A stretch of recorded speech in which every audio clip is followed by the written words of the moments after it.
राम राम दोस्तों, स्वागत है आपको हमारे इस चैनल कथा ज्ञान में। आइए जानते हैं गौतम बुद्ध की 5 ऐसी कहानी जो आपको सफल बना देगी। यह कहानी बहुत ही पुरानी है। उस समय गौतम बुद्ध पूरे भारतवर्ष में घूमकर बौद्ध धर्म का प्रचार कर रहे थे। धर्म प्रचार के सिलसिले में वो अपने ही कुछ शिष्यों के साथ एक गाँव में घूम रहे थे। काफी देर तक घूमने के बाद उन्हें बहुत जोर से प्यास लगा। प्यास बढ़ता देख उन्होंने एक शिष्य को पास के गाँव से पानी लाने को कहा। जब शिष्य गाँव में पानी लेने पहुंचा तो उसने देखा कि वहाँ एक छोटी सी नदी बह रही है, जिसमें काफी लोग अपने वस्त्र साफ कर रहे थे और कई अपने गायों को नहला रहे थे। इस कारण नदी का पानी काफी गंदा हो गया था। शिष्य को नदी का पानी का यह हाल देख लगा कि गुरुजी के लिए यह पानी ले जाना उचित नहीं होगा। इस तरह वह बिना पानी लिए वापस आ गया। लेकिन इधर गुरुजी का तो प्यास से गला सूख रहा था, इसीलिए तुरंत उन्होंने पानी लाने के लिए अपने दूसरे शिष्य को भेजा। इस बार वह शिष्य उनके लिए मटके में पानी भरकर लाया। यह देख महात्मा बुद्ध थोड़ा आश्चर्यचकित हुए। उन्होंने शिष्य से पूछा कि गाँव में बहने वाली नदी का पानी तो गंदा था, फिर ये पानी कहाँ से लाए? शिष्य बोला, हाँ गुरुजी, उस नदी का जल सही में बहुत गंदा था, परंतु जब सभी कार्य करके चले गए तब मैंने कुछ देर ठहर के पानी में मिट्टी के नदी के तल में बैठने का इंतजार किया। जब मिट्टी नीचे बैठ गई तो पानी साफ हो गया, वही पानी लाया हूँ। महात्मा बुद्ध शिष्य का यह उत्तर सुनकर बहुत खुश हुए तथा उन शिष्यों को यह शिक्षा दी कि हमारा जीवन भी नदी के जल जैसा ही है। जीवन में अच्छे कर्म करते रहने से यह हमेशा शुद्ध बना रहता है, परंतु अनेकों बार में जीवन में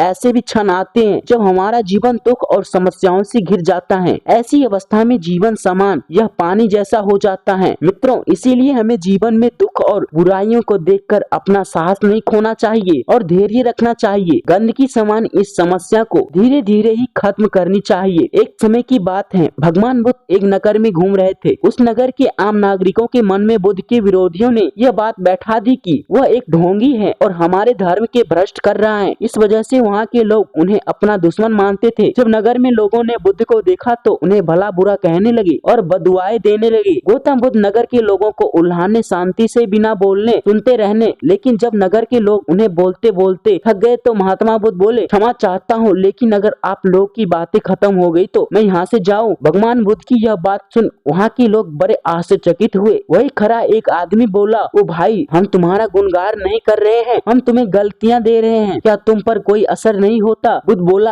आप सब मुझे जितनी गालियाँ देने चाहते हो उतने दे सकते हो। आपके गालियाँ देने से मुझ पर कोई असर नहीं पड़ता जब तक कि मैं अस्वीकार नहीं करता। बुद्ध आगे बोले, और जब मैं इन गालियों को लूंगा ही नहीं तो यह कहाँ जाएगी? निश्चित ही आपके पास। मित्रों, बुद्ध के जीवन का यह छोटा सा प्रसंग हमारे जीवन में एक नया परिवर्तन ला सकता है, क्योंकि बहुत से लोग अपने दुखा का कारण दूसरों को मानते हैं, जो कि अच्छी बात नहीं है। ऐसा कर हमें स्वयं के लिए गड्ढा खोद रहे हैं। एक समय की बात है, भगवान गौतम बुद्ध एक गांव में धर्म सभा से संबोधित कर रहे थे। लोग अपनी विभिन्न परेशानियों को लेकर उनके पास जाते और उसका हल लेकर खुशी खुशी वहां से लौट जाते। उसी गांव के सड़क के किनारे एक गरीब व्यक्ति बैठा रहता था। महात्मा बुद्ध के उपदेश शिविर में जाने वाले लोगों को बड़े ध्यान से देखता।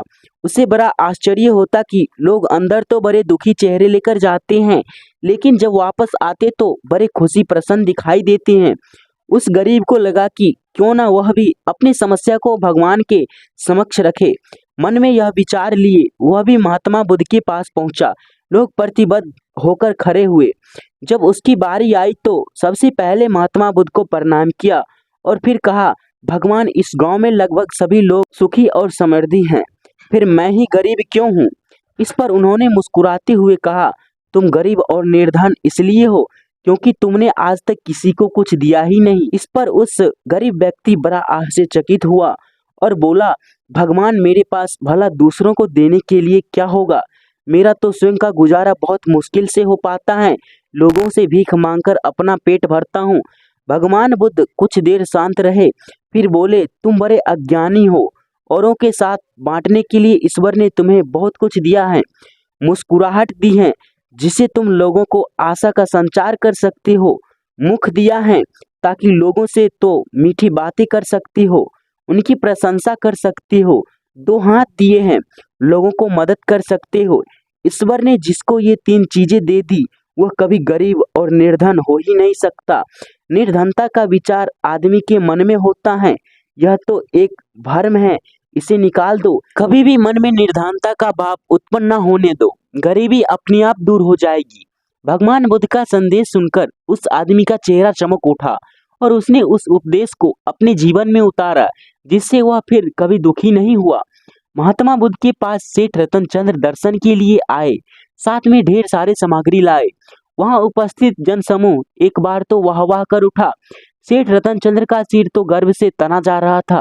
बुद्ध के साथ वार्तालाप प्रारंभ हुआ तो सेठ ने बताया कि इस नगर के अधिकांश चिकित्सालय, विद्यालय और अनाथालय का निर्माण मैंने ही करवाया है। आप जिस सिंहासन पर बैठे हैं वह भी मैंने ही भेंट में दिया है। कई दान सेठ जी ने गिनवा दिए। सेठ जी ने जब जाने की आज्ञा चाही तो बुद्ध बोले, जो कुछ लाए थे सब यहाँ छोड़कर जाओ। सेठ जी चकित होकर बोले, प्रभु मैंने तो सब कुछ आपके समक्ष अर्पित कर दिया है। बुद्ध बोले, नहीं, तुम जिस अहंकार के साथ आए थे उसी अहंकार के साथ वापस जा रहे हो। यह सांसारिक वस्तुएं मेरी किसी काम की नहीं है। अपना अहम त्याग कर जाओ, वही मेरे लिए बहुत बड़ा होगा। महात्मा बुद्ध का यह कथन सुनकर सेठ जी उनके चरणों में गिर गए। भगवान बुद्ध एक पेड़ के नीचे चबूतरी पर बैठे हुए थे, हर भक्त की भेंट स्वीकार कर रहे थे। तभी एक वृद्धा आई, उसे कांपती आवाज में कहा, भगवान मैं बहुत गरीब हूँ, मेरे पास आपको भेंट देने के लिए कुछ भी नहीं है। हाँ, आज एक आम मिला है, मैं इसे आधा खा चुकी थी, तभी पता चला कि तथागत आज दान ग्रहण करेंगे, अतः मैं यह आम आपके चरणों में भेंट करने आई हूँ, कृपा करके इसे स्वीकार करें। गौतम बुद्ध ने अपनी अंजूरी में वह आधा आम प्रेम और श्रद्धा से रख दिया, मानो कोई बड़ा रतन हो। वृद्धा संतुष्ट भाव से लौट गई। वहां उपस्थित राजा यह देखकर चकित हो रहा था। उसे समझ नहीं आया कि भगवान बुद्ध वृद्धा का जूठा आम प्राप्त करने के लिए आसन छोड़कर नीचे तक हाथ पसार कर आए। पूछा, भगवान इस वृद्धा में इसकी भेंट क्यों ऐसी विशेषता है? बुद्ध मुस्कुराकर बोले, राजन इस वृद्धा ने अपनी संपूर्ण संचित पूंजी मुझे भेंट कर दी, जबकि आप लोगों ने अपनी संपत्ति का केवल एक छोटा भाग ही मुझे भेंट किया है। दान के अहंकार में डूबे हुए बगदी पर चढ़कर आए हो। वृद्धा के मुख पर कितनी करुणा और कितनी नम्रता थी। युगों युगों बाद ऐसा दान मिलता है। दोस्तों अगर वीडियो अच्छी लगे तो चैनल को लाइक एवं सब्सक्राइब जरूर कीजिएगा। मिलते हैं नेक्स्ट वीडियो में, तब तक के लिए बाय बाय।